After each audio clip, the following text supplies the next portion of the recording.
In today's class, I just want to share something that happened in the morning with a student. He mentioned that he heard a phrase, ¿Cómo te va? Let's write it here to the top of the board. ¿Cómo te va? And as a question, ¿Cómo te va? It would refer to how to go in English. ¿Cómo te va? And we have something special here because te va here, this is something new. This is an object pronoun. Object pronoun. And this va is going to. Going, and sometimes the to is added. And it's added as an an So, ¿cómo te va? ¿Cómo te va? Va is how's it going to. And we can make it in the past as well. Fue. And in the future, irá. And don't forget that the tilde. Don't forget about the tilde. This va, fue, irá. Let's make a few sentences with object pronoun, with the object pronoun ta, te, y va. Alright? The first sentence I will give you is a question. Let's start with a question. ¿Cómo te fue? Fue, remember? Fue en Europa. And ¿cómo te fue en Europa? Fue. Don't focus on this en Europa. But you may get familiar with it later on.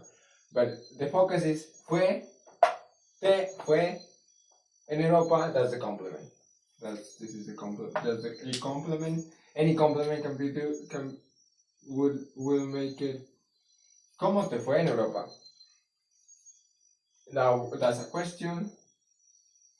And ¿cómo te fue en Europa? Let me give you another one. Te is that the object pronoun of tú. It's the object pronoun of tú. So the object pronoun of tú is te, and the object pronoun of yo is me. Yo me iré al bosque. Let's raise this line. Bosque.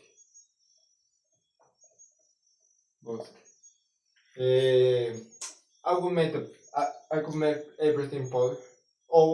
I will make everything possible. I will make all possible to add what it means bosque, what it means Europa, in the description, so that you may check it out later. Yo me iré a bosque. Me iré al bosque. Iré. The next sentence. Tú te vas a perder. Tú te vas a perder. Tú te vas a perder. I know there are a few Spanish speakers here watching this video, and you may say, why do you use tú te vas a perder? That's redundant, you may say, but no, it's not. Sometimes we also speak it that way, but the problem is that we omit this other part, and we just leave the te vas a morir, because it's already implied that tú y te you can use just one, but it is correct. This sentence is totally correct. Tú te vas a morir is totally correct. Now let's use with another one. The yo,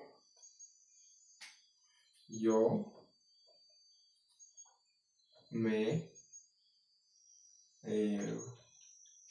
fui. Now va. Let's use iré. Yo me iré a. Yo me iré para allá. Para allá. Yo me iré para allá. You as well. You can eliminate yo and say me iré para allá. And if you want to continue learning the object pronouns, I will upload a video just a few days from now concerning the object pronouns. But for now, just remember that if you hear ¿cómo te va? That means how's it going. And if you heard as well ¿cómo te fue? How it went, ¿cómo te fue? That's the past version of how are you doing? How good or how bad went your trip. ¿Cómo te irá? On the other hand, is the future. How it's going, how will be, how it will be going for you in the future. And the last thing that I want to highlight is that check these sentences in the description. These five new words for you, and if you can make sentences on the description, on the comments, that would be amazing. That will help you a lot, and I will check them. I promise I will check every sentence that you write on the comments. So with that in mind, I just want to thank you for being watch this long video and all these tedious to learning a new language, but stick to it, and over time you will see the results. Thanks for watching.